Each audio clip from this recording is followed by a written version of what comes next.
मन मंदिरा गजर भक्तीचा.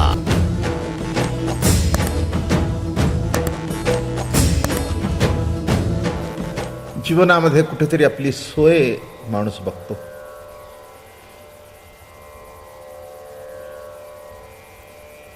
बसताना सोय, उठताना सोय, जेवताना सोय, खाताना सोय, प्रवासात सोय, गैरसोय होऊ नये म्हणून सोय. बरं का, प्रत्येक गोष्टीमध्ये माणसाला आपली सोय कशी लागेल याची काळजी असते. काही चुकलं नाही. परमार्थ करत असताना सुद्धा तो आपल्या सुखाची सोय बघतो. आणि ही मोठी सोय आहे. राहण्याची सोय होईल, झोपण्याकरता 10 लाखाचा पलंग मिळेल, पण झोपेची जर सोय नसेल, झोपायची आहे. काय म्हटलं मी? झोपायची आहे, पण झोप जर जागली नाही तर सोय नाही तर गैरसोय.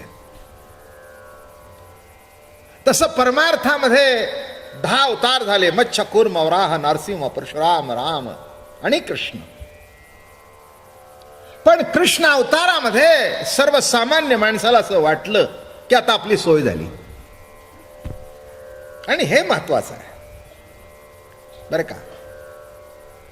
इथे बसण्याची सोय आहे, ऐकण्याची सोय आहे, आणि कळतंय ही सोय आहे. सांगणं जर कळलं नाही तर माणसं उद्यापासून येणार नाहीत. उलट हेच म्हणतील की बाबा महाराज विद्वान आहेत पण कळत काही नाही. म्हणजे शेवटी बसण्याची सोय पाहिजे, ऐकण्याची सोय पाहिजे, कळण्याची सोय पाहिजे. आणि अशी जेव्हा सोय होते तेव्हा मनुष्य त्या कार्यक्रमामध्ये आणि कोणत्याही याच्यामध्ये भाग घेतो.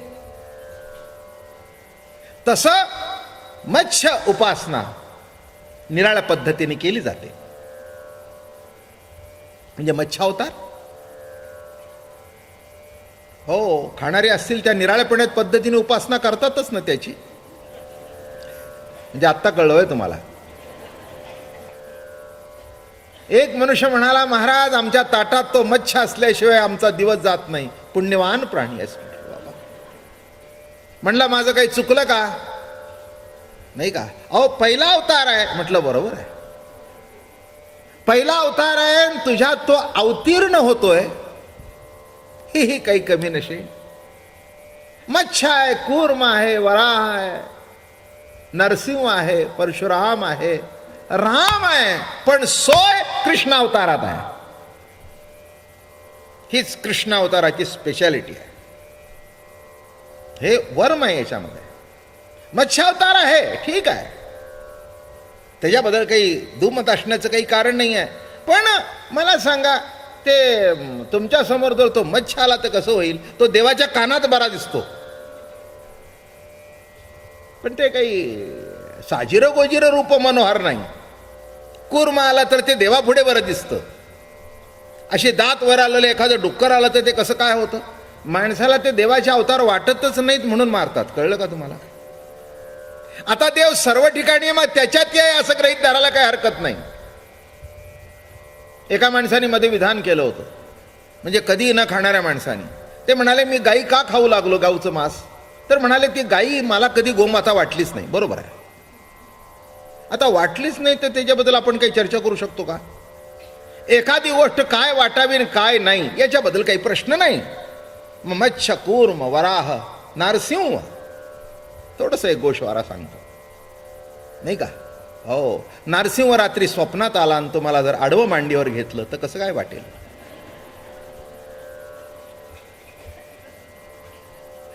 नाही, पुणेकर म्हणून काही स्पेअर करणार नाही तुम्हाला तो.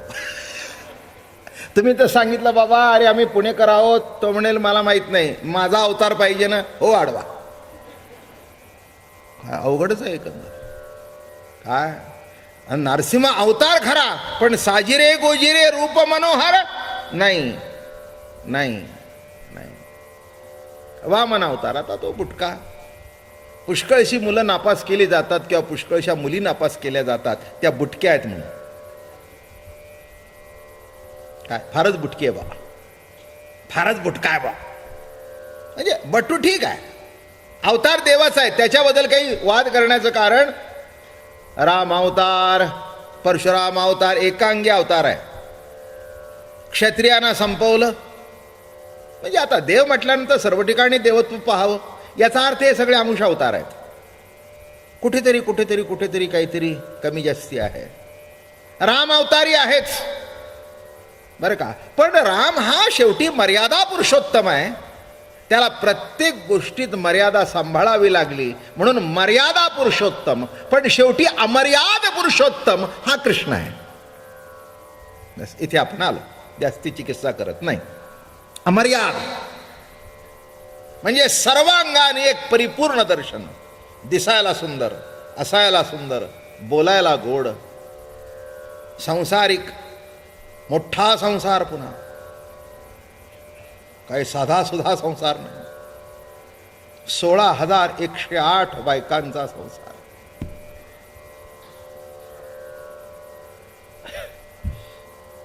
गंमत म्हणून ऐकायचं. एकाने मला विचारलं, बाबा महाराज हे 16,108 बायका कशा असू शकतात? म्हटलं लौकिक उत्तर देऊ का? मला तर तो त्या कारणामुळेच देव वाटला. हे मागे सांगितलं होतं मी तुम्हाला की आपल्याला साधी एक बायको सांभाळता येत नाही आणि जो 16,108 सांगतो, इथे देव मानायला पाहिजे की नाही? काय अशोकराव, अहो एक सांभाळणं किती अवघड आहे जीवनामध्ये. का इतकी साधी गोष्ट आहे का? तिने 2 साड्या मागितल्या तर आपल्या कपाळाला आट्या उठतात. एक घेऊन दिली परवाना आत्ता, पुन्हा मग 16,108. वाटलं मला म्हणाला अजून दुसरं काही उत्तर आहे का? 16,108 बायका कशा असू शकतात? म्हटलं का तुला सुद्धा असू शकतात? मला म्हणाला बाबा महाराज काहीतरी सांगू नका. म्हटलं तू केला नसशील, पण आतापर्यंत 16,108 तुझ्या मनात नाही का आल्या?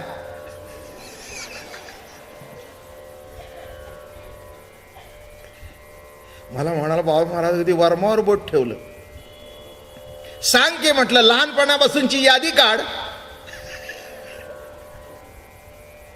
तो देव असल्या कारणाने 16,108 केल्या, पण तुझ्या मनात 16,108 आल्या नाहीत का? बेरीज केली असेल तर कदाचित आणखीन 1,700 पूर्ण झाला असता. 17,000 आकडा. तेव्हा ह्या चर्चा करण्यापेक्षा त्याचं विशेषत्व, त्याचं देवत्व, अमर्याद पुरुषोत्तम बरं का, उत्कृष्ट प्रवचनकार. राम अवतारामध्ये योग वाशिष्ठ ऐकला आणि कृष्ण अवतारामध्ये गीता सांगितली आणि भागवती सांगितलं. 11 स्कंद आणि असा अलौकिक अवतार. आणि एक लक्षात ठेवा, कृष्णाला सोडून सर्व लोक परलोका करता जगतात. चला थोडासा विषय मांडतो. मग तो कोणी असू दे, मोक्षाकरता जगतो, जगण्याकरता जगत नाही, आहे त्या जीवनातला आनंद भोगत नाही. इथे जे काही करतो ते वर जाण्याकरता.